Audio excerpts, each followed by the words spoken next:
ئەگەر کەسێکتان خۆشەویستەکانم پێی بڵێن، ئەوە سنەتی پێغەمبەرە صلی الله عليه وسلم. لە حەدیثە هاتووە مقدامی کوڕی معدیە کرب ئەیگەڕێتەوە ئەفەرمێ پێغەمبەری خوا صلی الله عليه وسلم فەرمووی إذا أحب الرجل أخاه فليخبره أنه يحبه. ئەگەر کەسێکتان خۆشویست، کەسێک لە ئێوە کەسێکی خۆشویست با پێی بڵێ کە خۆشیەوێ، ئەوە زیاتر محەبەتەکە زیاتر ئەکا. لە حەدیثی ترە هاتووە پێغەمبەری خوا صلی الله عليه وسلم خۆی ئەمە جێبەجێ ئەکا بە تەطبیق عەمەلی. ڕۆژێکیان معاذ ئەگرێت و دەستی ئەگرێ، معاذ صحابەیەکی زۆر بەڕێزی پێغەمبەر بوو صلی الله عليه وسلم، دەستی ئەگرێ و پێغەمبەری خوا فەرمێ یا معاذ والله إني لأحبك، ئەی معاذ والله قەسەم بەخوا من تۆم زۆر خۆشەوێ. و ئەنەسی کوڕی مالک ئەگەڕێتەوە بۆمان ئەفەرمێ ڕۆژێکیان پێغەمبەری خوا صلی الله عليه وسلم ناو ئەصحابەکانی دانیشتبوو، کابرایەک تێپەڕ بوو بەلایەنە، باسی کابرا هاتە ناو یەکێک لەوانە فەرمووی ئەی پێغەمبەری خوا والله ئەم زەلامە زەلامێکی زۆر ڕێک و پێک و چاک، زۆر خۆشمەوێ زۆر خۆشمەوێ. فەرمووی تا ئێستا پێت وتووە؟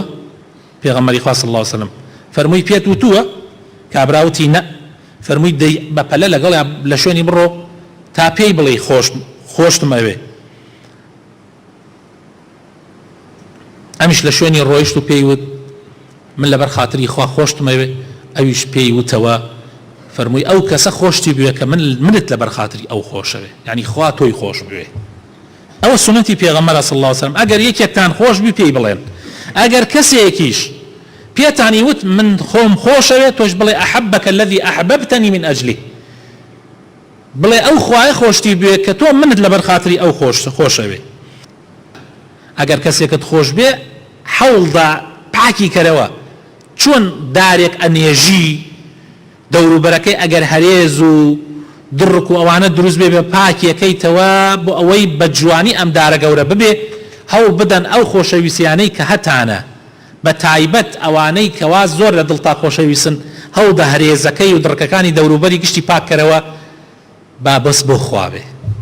ئەوە زووتر گەشە ئەکا و ئەو دارە دارێکی بەردارە بێ. یەکێک لە پیاوچاکان نەسیحەتی کەسێکەکە پێ ئەڵێ تەزەوەد من الإخوان فإنهم ذخر في الدنيا وفي الآخرة. ئەفەرمێ برای چاک زۆر بکە بۆ خۆت، ئەوەی کە لەبەر خاتری خوا خۆشتەوێ زۆری کە چونکە ئەوانە بۆ دنیاش باشن بۆ قیامەتیش باشن. جا ئەوش پرسیاری دەکرد فەرمووی من ئەزانم بۆ دنیا باشە بەس بۆ قیامەت چۆن باشە؟ فەرمووی الأخلاء، ئەو ئاەتەی خوێندۆ کە عەرزم کردن الأخلاء يومئذ بعضهم لبعض عدو إلا المتقين. خۆشەویستیەکە لەبەر خوا بێ لەو ڕۆژە ئەبێتە مایەی شەفاعەت. ئەوە تا پێغەمبەری خوا صلی الله عليه وسلم ئەفەرمێ لە ڕۆژی قیامەتە هەموو خەڵکی ڕاوەستاون حاڵیش زۆر زۆر تێک چووە، خۆی 1 میل دوورە، خەڵک هیچ قسەیەکیان نییە، بۆیان نییە قسە بکەن لە هەناسە زیاتر. لا تسمعوا إلا همسة، یەک کەلیمە قسە نییە لەو ڕۆژە خوای تعالی بان ئەکاو ئەفەرمێ ئەین المتحابون في جلالي، کوان ئەوانەی وا لەبەر خاتری من یەکتریان خۆشەوێ. اليوم أظلهم في ظلي، اليوم أظلهم في ظلي يوم لا ظل إلا ظلي. ئەمڕۆیان خەمە ژێر سێبەری خۆم کە سێبەر نییە لە سێبەری من زیاتر لەو ڕۆژە. جا پێغەمبەری خوا فەرمێ فيقوم نزاع القبائل فيجتمعون حتى يظلهم الله في ظله قيل من هم نزاع القبائل. جال کەسانێک هەڵەسن دانان هەر یەکی لە عەشرەتێک هەڵئەسن بۆ ژێر سێبەری خوای پەروەردگار. پرسیاریان کە ئەی پێغەمبەری خوا هەر یەکێ لە عەشرەتێ یعنی چی؟ فەرمووی کەسانێکن هەر یەکتریان خۆشویستووە لەبەر خاتری عەشرەت نەبووە، لەبەر خاتری خزمایەتی نەبووە، لەبەر خاتری مەسلحەت نەبووە، هەر یەکێکیان لە عەشرەتێکن، هەر یەکێکیان لە قەومێکن. لەو ڕۆژە ئەڕۆنە ژێر سێبەری خوای تعالی قوم لم يجتمعوا على حسب ولا على سبب ولا على نسب. حسب پارە و پول و ماڵ و سەروەتە، یعنی لەبەر خاتری پارە و پول نییە، لەبەر خاتری سەبەب نییە، لەبەر خاتری نەسەب نییە و خزمایەتی نییە. وإنما جمعهم الحب في الله، بەڵکو ئەوەی کۆیانی کردوێتەوە تەنها خۆشەویستیە لەبەر خاتری خوا.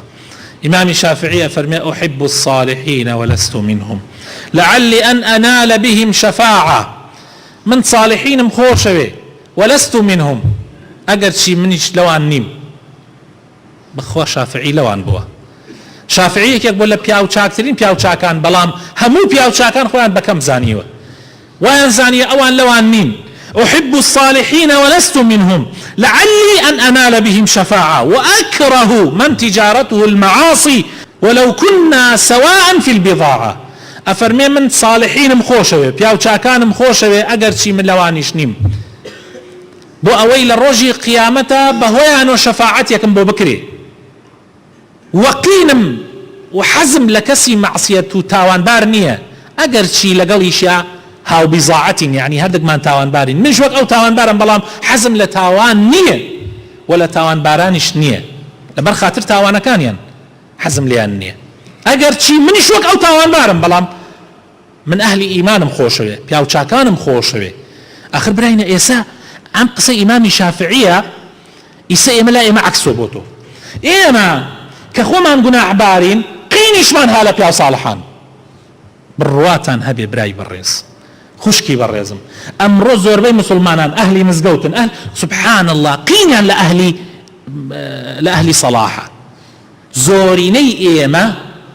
زۆرینەی ئێمە قینمان لە ئەهلی چاکەکاریە لە ئەهلی تەقوایە لەبەر ئەوەی حەسوودیان پێبین خۆمان ناتوانین ئیشەکەی ئەوان بکەین حەسوودیان پێبین بەڵام شافعی ئەفەرمێ نا من وانیم من أحب الصالحين من صالحين مخوشة دفاعيا لأكم لبر خاطري إخوة خوشيان موت ولست منهم أقر شي لوانيش نيم خوي بوان نزانيوه بلام خوي لوانيش بإذن إخوة وأكره من تجارته المعاصي وقينم هي لو كساني كبازرقانيا كان تاوانا يعني خليكي تاوان كارين وإن كنا سواء في البضاعة قد شي هدق مان كالا كمان يك كالايا هدق مان تجارتك كمان يك تجارتك جناحة بس شيء من حزي شمليني بويا إمامي أحمد ولام يداتوا إمامي أحمدي تلبي ولام يداتوا أفرميت تحب الصالحين وأنت منهم أفرميت تو تشاب يا كانت خوش خوتش لواني رفيق القوم يلحق بالجماعة